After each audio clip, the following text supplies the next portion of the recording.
ఆదిరన్ temple tree future సిటీకి దగ్గరగా open ప్లాట్లు మీ భవిష్యత్తు కోసం సరైన పెట్టుబడి. అందరికీ నమస్కారం. నేను Swarupa Potlapalli. Welcome to Suman TV. YouTuber గా, ఫోక్ సింగర్ గా ఎంతో పేరు తెచ్చుకుంటున్న గడ్డం రాజుకు 25 ఏళ్లకే 100 ఏళ్లు నిండిపోయాయి. భార్య కోసం పండక్కి కొన్న కొత్త చీరతోనే ఉరివేసుకుని అతను ఆత్మహత్య చేసుకోవడాన్ని బంధువులు, కుటుంబ సభ్యులు, ఫ్రెండ్స్, సన్నిహితులు ఎవ్వరూ తట్టుకోలేకపోతున్నారు. ప్రస్తుతం నాతో పాటు లైవ్ కాల్లో రెడీగా ఉన్నారు గడ్డం రాజు ఫ్రెండ్ అయిన సిద్ధు. తనతో మాట్లాడి అసలు ఏం జరిగింది, ఎందుకు ఆత్మహత్య చేసుకున్నాడు అనేది తెలుసుకుందాం. నమస్తే సిద్ధు. నమస్తే మేడం. సిద్ధు, రాజు నీకు ఫ్రెండ్ మాత్రమే కాదు, రూమ్మేట్. పెళ్లికి ముందు మీరందరూ కలిసి ఒకే రూమ్ లో ఉండేవాళ్ళు, ఎన్నో మాట్లాడుకుంటూ ఉండేవాళ్ళు. కానీ అనుకోకుండా ఆయన ఆత్మహత్య చేసుకున్నాడు. సెల్ఫీ వీడియో అనేది కూడా అందరినీ తీవ్ర ఆవేదనకు గురి చేస్తోంది. అసలు ఏం జరిగింది సిద్ధు? మేడం, ఇది ఇట్లా చనిపోతుందని మాకు తెలియదు. అంటే ఇంతగానో ఒత్తిడి ఉన్నదని భార్యతోటి మాకు చెప్పలేదు. మాకు చెప్తుంటే మేము ఏదో ఒకటి మేము చేస్తుండే కదా మేడం, మాకు చెప్పలేదు. ఈ చావు కారణం మాత్రము అమ్మాయి అనిపిస్తుంది మేడం. ఇది ఆయనకు ఒత్తిడి బాగా పెరిగింది మేడం. ఆయనకి ఎట్లంటే మాతో ఉన్నప్పుడు సిక్స్ ఇయర్స్ దాకా మేము ఉన్నాం, ఒకటే రూమ్ లో ఉన్నాము.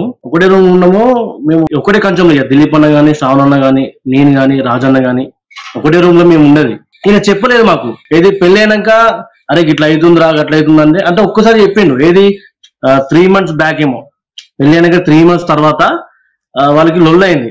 ఇది నైట్ వరకు లొల్లు అయితే వాళ్ళ ఫ్యామిలీస్ అందరూ హైదరాబాద్కి వెళ్ళి అదే ఏది ఖైరతాబాద్ పోలీస్ స్టేషన్ కానీ పిటిషన్ ఇచ్చారు. పెద్ద మనుషుల సమక్షంలో కూడా మాట్లాడారు. ఓకే అయిపోయింది. దాని తర్వాత ఒక 1 month ఏమో మంచిగా ఉన్నాడట. దాని తర్వాత కొంచెము లొల్లిలు వాళ్ళకి లొల్లిలు బాగా అయినాయి. ఆ విషయం మాకు చెప్పలేదు. మాకు చెప్తే మేము కాపాడుతుండే. అయితే పెళ్లికి ముందు నుంచే మీ అందరికి కూడా ఆ అమ్మాయి బాగా తెలుసు. పైగా వాళ్ళిద్దరు కూడా బావా మరదళ్ళు. అయితే మీరు ఎప్పుడైనా చెప్పారా ఈ అమ్మాయికి నీకు సెట్ అవ్వదు, బాగుండదేమో, కొంచెం ఆలోచించుకోలాంటివి ఎప్పుడైనా మీరు చెప్పారా ఒక ఫ్రెండ్ గా? లేదు మేడం. అయితే ఒక పెళ్లికి ఒక 2 days ముందు, అంటే పెళ్లి కాకముందు ఆమెకి జర గొడవ అయినాయి. ఇది అన్నకున్న ఆమెకి జర గొడవలు అయినాయి.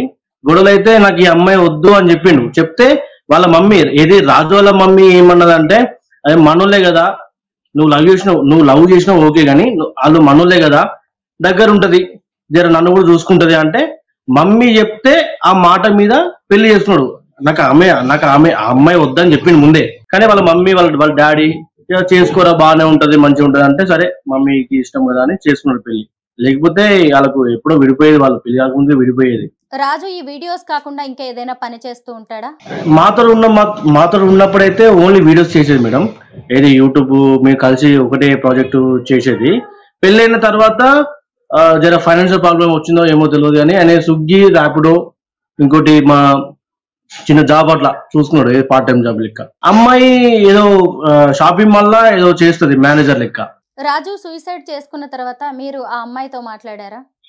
లేదు మేడం, మాట్లాడలేదు. ఆ అమ్మాయి అతన్ని చూడడానికి వచ్చిందా?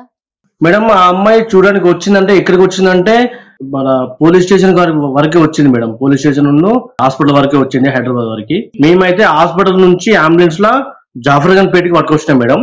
ఆడి పట్టుకొచ్చినాక ఆడ బాడీ ఆడ దించేసినాక దిలీప్ అన్న, శ్రావణ్ అన్న, సౌందర్య చెల్లె ఏదంటే, అంటే రాజు వాళ్ళ భార్య సౌందర్య చెల్లె ఏదంటే ఎవరు లేరు అక్కడ, చుట్టుపక్కల కూడా లేరు. సరే దూరం ఉంది కావచ్చు అనుకున్నాం కానీ దూరం కూడా లేదు.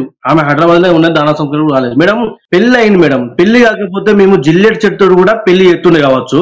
పెళ్లి అయింది కానీ పక్కపంటి ఒక భార్య లేదు, ఇంకోటి టైం కూడా లేదు మేడం. ఏమో మేడం ఆమె ఎందుకు లేదో మాకు తెలియదు కానీ టైం లేదు. తెల్లాడితే మళ్ళీ దసరా ఊరలు కూడా రానియలేదు. ఊరోళ్ళు ఏమన్నారంటే 10 గంటల వరకు మీరు దానం చేశారంటే మేము అక్కడక్క ఊరేగింపు కూడా మేము చక్కగా చేయలేదు మేడం. ఏదో అయిపోయింది, పోయి దానం చేసినాం. ఆ అమ్మాయితో ఇలా గొడవలు అవుతున్నాయి, నేను బతకలేకపోతున్నాను, ఇలాంటి మాటలు ఎప్పుడైనా మీతో షేర్ చేసుకున్నాడా? చెప్పలేదు మేడం. కానీ పెళ్ళైన 3 months కి ఇట్లా గొడవైందని చెప్పిండు. అంటే వాళ్ళకు పెళ్ళైన 3 months గొడవైందని చెప్పింది. కానీ తర్వాత మంచిగా ఉండలేదని మేము అనుకున్నాం. ఆయన టెంపుల్స్కి వెళ్ళడు కానీ, లేదా టూర్కి వెళ్ళడు కానీ, ఆమె పట్టుకుపోడు కానీ మంచిగానే ఉండలే. సోషల్ మీడియా కూడా పోస్ట్ చేసింది కదా, మంచిగా ఉండలే, హ్యాపీగా ఉండలే. ఆయన కాలమే ఆయన బతుకుతాను కదా. కానీ ఆయనకు ఇక్కడ ఇల్లరికం అని ఒక మాట అన్నాడు మేడం మన వీడియోలల్లా. ఇల్లరికం అనే మాట అంటే ఆ చుట్టుపక్కల ఉన్న మొత్తము అమ్మాయి కుటుంబమే ఉన్నది అన్నట్టు. ఏది ఇప్పుడు రాజు ఉండే ప్రేమ్ సాగర్ నగర్ ఏదో ఉంటది హైదరాబాద్ లో. అంటే ఏంటి, హైదరాబాద్ వచ్చేసి ఆ అమ్మాయితో కలిసి ఉండడాన్ని అతను ఇల్లరికం లాగా ఫీల్ అయ్యాడా? అంటే ఎవరు లేరు నా వాళ్ళంటూ నాతో పాటు అని లోన్లీగా ఫీల్ అయ్యాడా? అవును మేడం. అయితే వీళ్ళు ఏమనుకున్నారంటే ఎందుకు ఇక్కడ కూడా, ఎందుకు మనం కైన్మర్ వెళ్దాము, లేకపోతే ఎటైనా పోదాము, పోయి మనం జాబ్ చేసుకున్నాము, ఇక్కడ నాకు ఉన్నప్పుడు అయితే లేదు, ఇల్లే దిగులు అనిపిస్తుంది నాకు అని ముందే చెప్పినట్ట. ఏది నాకు రాజు వాళ్ళ ఫ్యామిలీ మాకు చెప్పింది. మాకు చెప్తే మేము కైన్మర్లా జాబ్ చూసినాము. కైన్మర్ జాబ్ చూస్తా అంటే ఆమె రాలేదు. అందుకే ఒక వాయిస్ రికార్డ్ కూడా రిలీజ్ అయింది మేడం మొన్న, ఏది రీసెంట్ గా. దాంట్లో నువ్వు హైదరాబాద్ లో ఉండే అబ్బాయిని చూసుకో, నీకు మొగులు సెట్ గారు అని చెప్పింది మేడం. అంటే ఈమె కైన్మర్ కూడా ఇష్టం లేదు, ఆమె దగ్గరనే ఉండాలి, ఏది వాళ్ళ ఫ్యామిలీ దగ్గరనే ఉండాలి, ఈమె అక్కడనే ఉండాలంటే ఈయన ఒంటరిగా ఫీల్ అయింది మేడం. ఈయన ఇంకొకటి మేడం, ఈయన మాట అంటే పడడు మేడం, ఈయన కొంచెం షార్ట్ టెంపర్, కానీ బాగా ఒత్తిడి అయిపోయింది మేడం, మెంటల్ టార్చర్. గతంలో గొడవలే కాదు, ఆ రోజు ఏదైనా గొడవ జరిగిందా? ఎందుకు ఇంత పెద్ద నిర్ణయం తీసుకోవాల్సి వచ్చింది రాజు? ఆ రోజు గొడవ అయిందని చెప్పారు, ఏది నా ఇంటర్వ్యూలో నేను చూసినాను. గొడవ అయింది, హెల్మెట్ తోటి కొట్టింది అంటే, హెల్మెట్ తోటి కొడితే హెల్మెట్ వలుగుతుంది మేడం, తలకాయ వలుగుతుంది మేడం, హెల్మెట్ తుక్కు వలిగింది మేడం. అంటే ఎంత బాగా కొట్టిండో కూడా మనం చూసుకోవాలి. అంతా అబద్ధాలు ఆడతారు మేడం మొత్తం వాళ్ళంతా.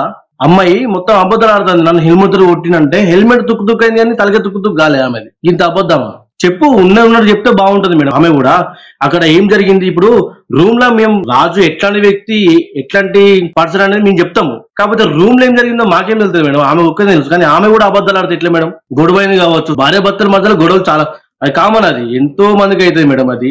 కానీ అండర్స్టాండింగ్ ఉండాలి కదా. మొగుడు చెప్పిన మాట మొగుడు అడుగు జాడలు నడవాలి కదా మేడం.